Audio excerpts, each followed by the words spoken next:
কি প্রার্থনা করছি যে প্রভু আমাদের জীবনের উদ্দেশ্য একটি, সেটা কি না তোমার প্রসন্নতা বিধান।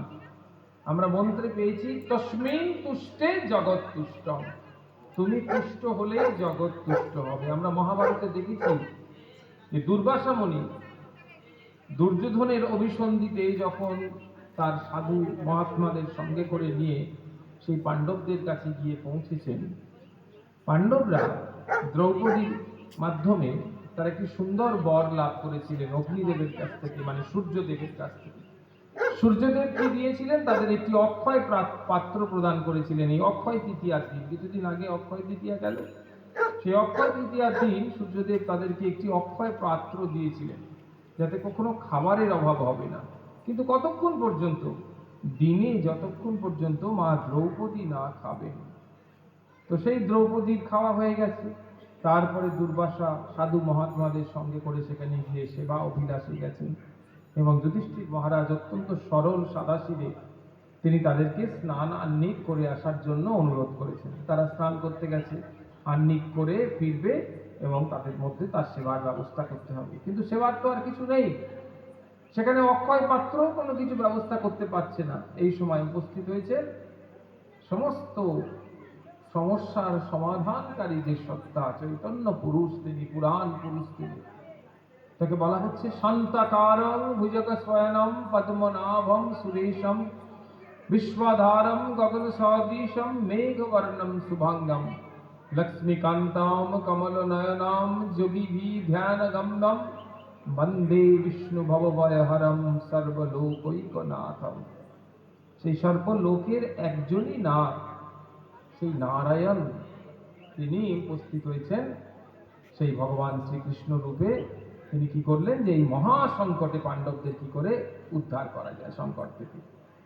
তিনি উপস্থিত হয়ে পাঞ্চালীকে বললেন, পাঞ্চালী বড় খিদে পেয়েছে, তুমি একটু ব্যবস্থা করো কিছু। বলছে, প্রভু তুমি তো জানো সবই, যে আমার খাওয়ার পর অক্ষয় পাত্র শূন্য হয়ে যায়, আমি তো কিছু করতে পারছি না। তখন বলে, না না দেখো না, কিছু না কিছু ব্যবস্থা হবে। বলে একবারে সরাসরি সেই জায়গাতে যেখানে সেই পাত্রগুলো মেজে রাখা হয়েছিল সেখানে চলে গেলেন, এবং সেই অক্ষয় পাত্রের একটা কণাতে দেখলেন যে একটি তণ্ডুল কণা, সিদ্ধ তণ্ডুল কণা সেখানে রয়েছে। আর ভগবান শ্রী গোবিন্দ তিনি কি করলেন, সেই সিদ্ধ তণ্ডুল কণাটি মুখের মধ্যে, মানে জিহ্বার অগ্রে সেটিকে রেখে বললেন, বিশ্ব আত্মা পরিতুষ্ট হোক। এবং সঙ্গে সঙ্গে দেখা গেল যে ওই দুর্বাসা মুনি যে সাধু মহাত্মাদের সঙ্গে করে এনেছিলেন, তারা সবাই স্নান করছিলেন, তাদের সব খাওয়া হয়ে গেল, একেবারে গলা পর্যন্ত খাওয়া হয়ে গেছে, ঢেকুর উঠছে, আইঢাই করছে শরীর। তারা বললেন যে স্নান করে আর পাণ্ডবদের কাছে যাওয়া যাবে না, তা আমরা যদি যাই অথচ সেবা না গ্রহণ করি, তাহলে পাণ্ডবরাই উল্টে আমাদের অভিশাপ দিয়ে দেবে, দরকার নেই, আমরা এখান থেকেই পালিয়ে যাই।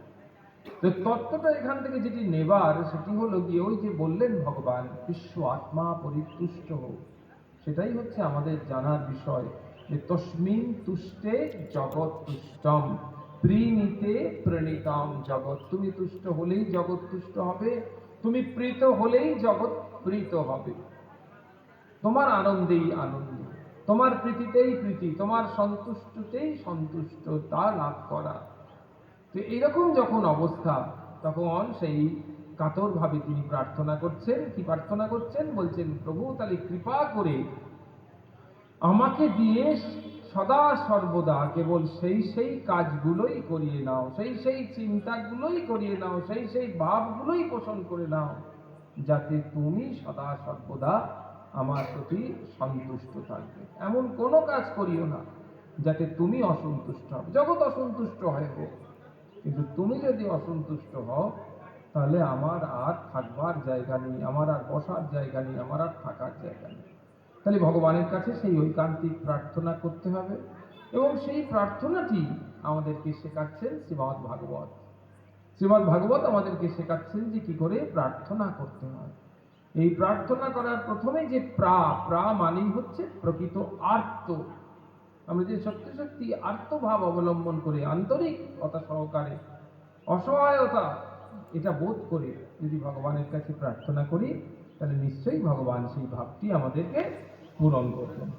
তাহলে আমরা দেখলাম যে প্রথম কাহিনীমূলক যে তত্ত্বটি এখানে প্রকাশিত হলো, সেই তত্ত্বে দেখা গেল যে সাধু মহাত্মাদের বৃত্তি সব সময় কিরকম হয় না, সাধু মহাত্মাদের বৃত্তিটি সব সময় পরহিতার্থে।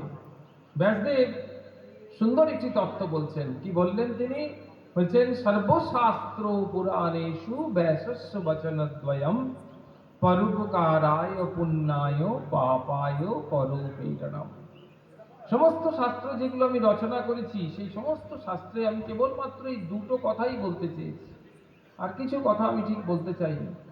সমস্ত কাহিনীর অন্তরালে, সমস্ত ঘটনার অন্তরালে যে মূল সার সত্যটি, সার নীতিটি লুকায়িত রয়েছে, সেটি কি বলছে? সর্বশাস্ত্র পুরাণেষু ব্যাসস্য বচনদ্বয়ম। দুটি কথা।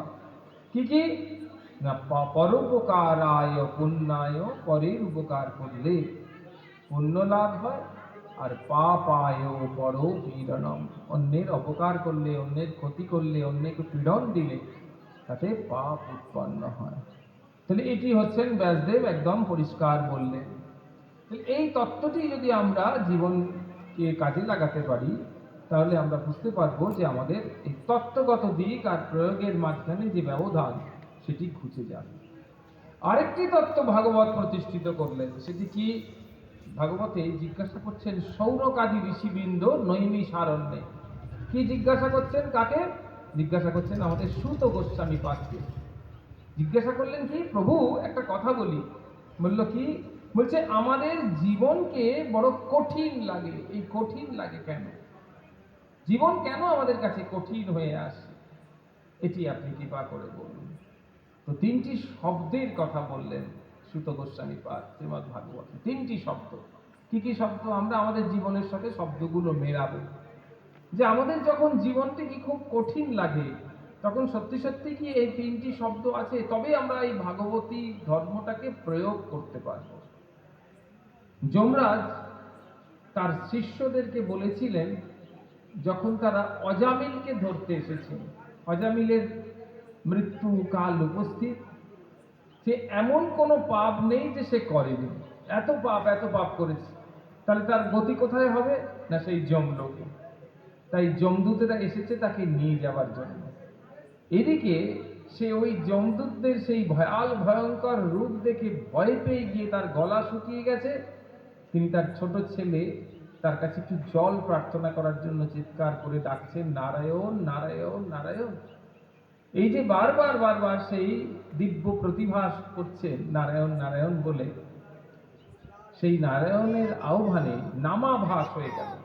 আর তার ফলে সেই বৈকুণ্ঠ ঈশ্বর ভগবান শ্রীহরি, ভগবান শ্রী নারায়ণ, তিনি সেই বিষ্ণুদূতেদের পাঠিয়ে দিলেন। বিষ্ণুদূতেরা তাড়িয়ে দিল যমদূতের। যমদূতরা ফিরে গেল যমপুরীতে এবং যমরাজকে গিয়ে বলল, আমরা তো এতদিন জানতাম আপনিই কর্তা, ইনি আবার কোন কর্তা যিনি তার দূতকে পাঠিয়ে দিয়ে এরকম ঘটনাটি ঘটালেন, আমাদেরকে প্রত্যাখ্যাত করলেন। তখন বললেন, তুমি জানো না, তোমরা কেউ জানো না যে এই বিশ্ব জগতের কর্তা হচ্ছেন বিশ্ব উৎপত্তির আদি হে, তবে সর্ব কারণের কারণ তিনি হলেন পরম কৃষ্ণ সচ্চিদানন্দ রূপায়। তিনি হলেন সচ্চিদানন্দ স্বরূপ। আর তিনি এই সাক্ষাৎ ভাগবত ধর্মের প্রণেতা। ধর্ম তো সাক্ষাৎ ভগবত প্রণীতম। তিনি এই শাস্ত্রের প্রবক্তা, তিনি এই শাস্ত্রের প্রণেতা। আর এই শাস্ত্র যেটাকে বলা হলো ভাগবত ধর্ম, সেই ভাগবত ধর্ম তত্ত্বটি কারা কারা জানে? বলছে দ্বাদশ মহাজন এই ভাগবত তত্ত্ব জানে। সেই ভাগবত তত্ত্বটি কেমন? বলছে খুব দুর্বোধ্য, বোঝা যায় না, খুব কঠিন, অত্যন্ত পবিত্র, আর কি একটা হলো অত্যন্ত গুহ্য, খুব গোপন। কিন্তু যদি একবার কেউ জানতে পারে, একবার যদি কেউ উপলব্ধি করতে পারে এই ভাগবত ধর্ম, অক্ষয়ম অমৃতম অশ্নুতে, সে অক্ষয় অমৃত লাভ করতে পারে। সেই দ্বাদশ মহাজনকে কে? স্বয়ম্ভু নারদ শম্ভু কুমার কপিল মনু প্রহ্লাদ জনক ভীষ্ম বলি বৈয়াসকি বয়ম। যমরাজকে নিয়ে 12 জন। তাহলে সেই 12 জন তত্ত্ববেত্তা, তারা এই ভাগবত ধর্মতত্ত্ব সম্পূর্ণরূপে জানে। আর ভাগবত ধর্ম তত্ত্বটা ঠিক এইরকম ভাবে এত সুন্দর করে আর কেউ জানে না। সেই ভাগবত ধর্মতত্ত্ব সম্বন্ধে বলতে গিয়ে সুখদেব গোস্বামীপাদ নৈমিষারণ্যে শৌনকাদি ৮৮,০০০ ঋষিবৃন্দকে ভাগবত ধর্মের কথা বলছেন। কারণ তারা ১০০০ বছর ধরে একটি যজ্ঞ অনুষ্ঠানের আয়োজন করেছিল। এই যজ্ঞের উদ্দেশ্য কি ছিল না, ভগবান শ্রী গোবিন্দ তার দাপর লীলা পরিসমাপ্ত করে মর্তধাম ত্যাগ করে মৃত্যু লীলায় প্রবেশ করেছেন, বৈকুণ্ঠে চলে গেছে। তাহলে এমতো অবস্থায় এই কলি যুগকে পথ দেখাবে কে? এই কলিযুগের মানুষ কাকে আশ্রয় করবে, কার শরণাগত হবে, কার কথা মতো চলবে? ভগবান শ্রী গোবিন্দ উদ্ধবজি মহারাজের মাধ্যমে বলে গেছিলেন যে আমি এখন ভাগবতের মধ্যে প্রবেশ করব। ভাগবতটাই হবে আমার বাঙ্গময় বিগ্রহ। যেমন মৃন্ময় বিগ্রহ হয়, যেমন চিন্ময় বিগ্রহ হয়, তেমনি বাঙ্গময় বিগ্রহ হচ্ছে ভাগবত। তাই সেই ভাগবত আমাদের কলিযুগে মানুষকে পথ দেখাবে। বলো ভাগবত ভগবান কি জয়। তো সেই ভাগবত ভগবানই আমাদেরকে পথ দেখাবে। ভগবান শ্রী গোবিন্দ তিনি ভাগবতের মধ্যে প্রবেশ করলেন। সুত গোস্বামীপাদ সেই ভাগবত শ্রবণ করলেন কোথায়? হরিদ্বারের ব্রহ্মকুণ্ডের তীরে বসে। হরিদ্বারের ব্রহ্মকুণ্ডের তীরে বসে তিনি ভাগবত শ্রবণ করলেন। কিন্তু সেই ভাগবত কথা প্রবচন করলেন কে? সুখদেব গোস্বামীপাদ, যিনি ব্যাসদেবের শ্রীপুত্র। আর পরম শ্রোতা কে ছিল? পরীক্ষিত মহারাজ। আর সেই আসরে যে অগণিত ভক্তের মাঝখানে উপস্থিত ছিলেন রোমহর্ষণের পুত্র উগ্রশ্রবা, যাকে বলা হলো সুত গোস্বামীপাদ। তিনি সেখানে সেই ভাগবত কথা শ্রবণ করলেন। তিনি বলছেন যে এই ভাগবতের পরম্পরাটি কেমন না, ভগবান শ্রী গোবিন্দ তিনি এই ভাগবত তত্ত্ব কাকে প্রদান করেছিলেন? এই ভাগবত তত্ত্ব প্রদান করেছিলেন তার নাভি কমলস্থিত ব্রহ্মাকে। আর সেই ব্রহ্মা ভাগবত তত্ত্বটি প্রদান করেছেন কাকে? তার মানস সন্তান দেবর্ষি নারদকে। দেবর্ষি নারদ সেটি প্রদান করলেন কাকে? তার সুযোগ্য শিষ্য এবং ভগবান শ্রী গোবিন্দের সপ্তদশ অবতার কৃষ্ণ দ্বৈপায়ন ব্যাসজি মহারাজ। আর ব্যাসদেব তিনি এটি প্রদান করলেন সুখদেব গোস্বামীপাদ। সুখদেব গোস্বামীপাদ হরিদ্বারের ব্রহ্মকুণ্ডের তীরে পরীক্ষিত মহারাজকে সামনে রেখে এই জগৎ এই বিশ্ব সংসারকে সেই অমৃত প্রদান করলেন। সুত গোস্বামীপাদ সেখানে শুনলেন এবং তিনি সেটা শুধু শুনেই ক্ষান্ত হননি, তিনি ঘুরে বেড়াচ্ছেন যে কোথায় এই ভাগবত অমৃত আবার বিতরণ করা যায়। শ্রবণম কীর্তনম বিষ্ণু। আমরা শ্রবণ করে ফেলেছি, এবার কীর্তন করতে হবে। শাস্ত্রে আছে পারমার্থিক জ্ঞান লাভ করে যদি কেউ সেই জ্ঞান সমাজ কল্যাণে, জাতির কল্যাণে, ভক্তদের কল্যাণে যদি বিতরণ না করে নিজের কাছে রেখে দেয়, তাহলে হরি, ওই জ্ঞানরূপী হরি অত্যন্ত অসন্তুষ্ট হন। তাই সেই জ্ঞানটি যে কোনো ভাবে প্রদান করতে হবে। তো সেই জন্যে তিনি কি করলেন? সুত গোস্বামীপাদ তিনি ভ্রমণ করতে করতে নৈমিষারণ্যে এসে উপস্থিত হয়েছেন এবং সেখানে শৌনকাদি ৮৮,০০০ ঋষিবৃন্দ সুত গোস্বামীপাদকে দর্শন করে বললেন যে প্রভু, আপনারা হচ্ছেন একেবারে মূর্তিমান তীর্থ। তীর্থের কাছে যেতে হয়, ওরা হচ্ছে অচল বিগ্রহ, তাদের কাছে যেতে হয়। তীর্থে যদি আমরা না যেতে পারি তাহলে তীর্থের করুণা আমরা লাভ করতে পারবো না। কিন্তু আপনারা হলেন সচল তীর্থ, আপনাদের কাছে যেতে হয় না। আপনারা করুণা, কৃপা, দয়া করবার জন্য, প্রেম বিতরণ করার জন্য, কলুষ নাশ করার জন্য আপনারা এই সমগ্র পৃথিবীতে পরিভ্রমণ করেন। তো আপনি যখন কৃপা করে আমাদের এই মহা সংকটকালে এসে উপস্থিত হয়েছে, তো আপনার কাছে আমরা কতগুলো প্রশ্ন করব। এই বলে মূলত ৬টি ভাগবতী প্রশ্ন করেছিলেন। সেই ভাগবতী প্রশ্নগুলো কি আমরা স্মরণ করব। তার আগে সুত গোস্বামীপাদকে শৌনকাদি ঋষিবৃন্দ প্রশ্ন করেছিলেন যে এই জীবন আমাদের কাছে কঠিন লাগে কেন। যে ৬টি প্রশ্ন করেছিল ভাগবত মুখে, সেটি আমরা অনুধ্যান করব। এবং সেই প্রশ্নের পরম্পরাক্রমে এক জায়গায় তারা প্রশ্ন করলেন যে জীবন এত কঠিন লাগে কেন। সুত গোস্বামীপাদ সুন্দর করে ব্যাখ্যা করতে গিয়ে, ধর্মতত্ত্ব আলোচনা করতে গিয়ে তিনটি শব্দের কথা বলতেন। কি কি শব্দ? একটি হলো অপেক্ষা, একটি হলো নিয়ন্ত্রণ, আর একটি হলো বিরোধ। এই তিনটির জন্য জীবন আমাদের কাছে কঠিন লাগে। কি কি শব্দ? প্রথম হলো অপেক্ষা, দ্বিতীয় হলো নিয়ন্ত্রণ, তৃতীয় হলো বিরোধ। অপেক্ষা মানে কি? বলছে যা আমার আছে, ভগবান কৃপা করে আমার কর্মফল, আমার সংস্কার অনুসারে, আমার যোগ্যতা অনুসারে ভগবান যা যা আমাকে দিয়েছেন, আমি তাতে অসন্তুষ্ট। আমার সন্তোষ বিধান হয় না, আমি সেটাকে পর্যাপ্ত বলে মনে করছি না। তাই জন্যে আমার মধ্যে একটি অপেক্ষা রয়েছে। কিসের অপেক্ষা? না আকাঙ্ক্ষা আমার মধ্যে রয়েছে, যে যদি যে বস্তুগুলো আমি পাইনি, কোনোভাবে আমরা সেই বস্তুগুলো পেয়ে যাই। তাই যেহেতু আমার মধ্যে সন্তোষ আসেনি, যেহেতু আমার মধ্যে সন্তুষ্টি নেই, তৃপ্তি নেই, তার ফলে কি হচ্ছে? আমার মধ্যে আকাঙ্ক্ষা তীব্র, আর সেই আকাঙ্ক্ষাটাই মনের ওপর আশ্রয় করি, মনকে আশ্রয় করি, বা মনের ওপর ভর দিয়ে একটা বিরাট বোঝার সৃষ্টি করেছে। তাই জীবনটি কঠিন হয়ে উঠেছে।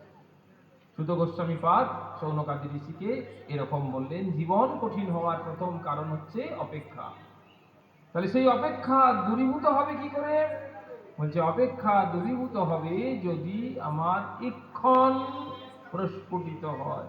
অর্থাৎ আমরা যদি সত্যি সত্যি দেখতে পাই যে সমস্ত জড়জাগতিক বিষয় সুখের অন্তরালে একটি দুঃখের হাতছানি রয়েছে, একটি কষ্ট যন্ত্রণার হাতছানি রয়েছে, তাহলে আমরা জড় ভোগ শোকের দিকে কখনো যাব না। তাই বললেন যা ভগবান দিয়েছেন তাতে আমি সন্তুষ্ট থাকবো। বলছে সন্তুষ্ট যেন কেন চিত। তাহলে আমাদের কাজটা কি হবে? নারদমুনি বলছেন যুধিষ্ঠির মহারাজকে, বলছে কাজটা কি হবে? বলছে যেন তেন প্রকারেণ মনঃ কৃষ্ণ নিবেশয়েৎ, মনটি ভগবানে দিতে হবে। এটাই হচ্ছে কাজ। আর এটা সহজ হবে কখন? না যা ভগবান আমার জন্য নির্বাচন করেছেন, ভগবান আমার জীবনে যা যা দিয়েছেন, তা এই জীবনটি চালানোর জন্য একেবারে পর্যাপ্ত। সুতরাং আর আমরা কিচ্ছু ভগবানের কাছে প্রার্থনা করব না, তাহলে আমাদের জীবনটি আর কঠিন লাগবে না। তাহলে প্রথম কাঠিন্যের কারণ হচ্ছে অপেক্ষা। যা বস্তু পেয়েছি তাতে আমরা সন্তুষ্ট হতে পারছি না। যে বস্তু পেয়েছি সেই বস্তুতে আমরা মনে করছি না যে আমার জীবনযাত্রা খুব সুখবহ হবে, আরো বস্তু চাই, আরো কিছু চাই। দ্বিতীয় হচ্ছে নিয়ন্ত্রণ। আমরা মনের ওপর নিয়ন্ত্রণ করতে পারি না। আমরা জগৎকে বশীভূত করতে চাই, জগৎকে আমাদের নিয়ন্ত্রণে আনতে চাই, কিন্তু আমার নিজের মনটিকে পর্যন্ত আমরা নিয়ন্ত্রণ করতে পারি না। আমরা সবসময় চাই সমস্ত কিছু আমাদের মত অনুসারে হোক, কিন্তু যখন এরকম হয় না তখনই সংঘর্ষ বাঁধে। আর সেটাকেই বলছে কি জীবন কঠিন হয়ে ওঠার একটি অন্যতম কারণ, সেটা হলো নিয়ন্ত্রণ। আর তৃতীয় হচ্ছে কি বিরোধ। বিরোধ হচ্ছে কি যেটা হচ্ছে, যা কিছু হয়ে যাচ্ছে সেটাকে কখনো স্বীকার না করা, সেটাকে কখনো মেনে না নেওয়া, যে কোনো ভাবেই হোক তার বিরোধিতা করা। এবং বিরোধিতা থেকেই অশান্তি, বিরোধিতা থেকেই হচ্ছে কি এই ঝগড়া ঝাঁটি, মনোমালিন্য, অতৃপ্তি, এইসব। এর থেকে বেরিয়ে আসার কৌশল কি? বলছি কাঠিন্য জীবনে নেই। তাহলে কাঠিন্য কোথায় আছে? মনের বিরোধে আছে। আমাদের যদি আমরা স্বীকার করি, আমরা যদি স্বীকার করে নিই, আমরা যদি মেনে নিই, তাহলে আমাদের জীবন সরল হয়ে যায়। খুব সুন্দর করে এই কথা বললেন। তাহলে যতক্ষণ আমরা না মেনে নিতে পারছি, যতক্ষণ সেটাকে মানিয়ে নেওয়ার জন্য চেষ্টা না করছি, যতদিন ভগবান যেভাবে আমাদেরকে রেখেছেন তাতে সন্তুষ্ট হতে পারছি, ততদিন আমাদের কাছে জীবনটা অত্যন্ত কঠিন বলে মনে হচ্ছে। যত কাজ আমি নিজে থেকে করেছি, সমস্ত কাজ আমার কাছে বোঝা হয়ে হয়েছে, কিন্তু যত কাজ ভগবান আমাদের দিয়ে করিয়েছেন সেগুলো কোনোটাই বোঝা হয়নি। সম্পূর্ণভাবে আমরা ভগবানের চরণে শরণাগত হয়ে করেছি।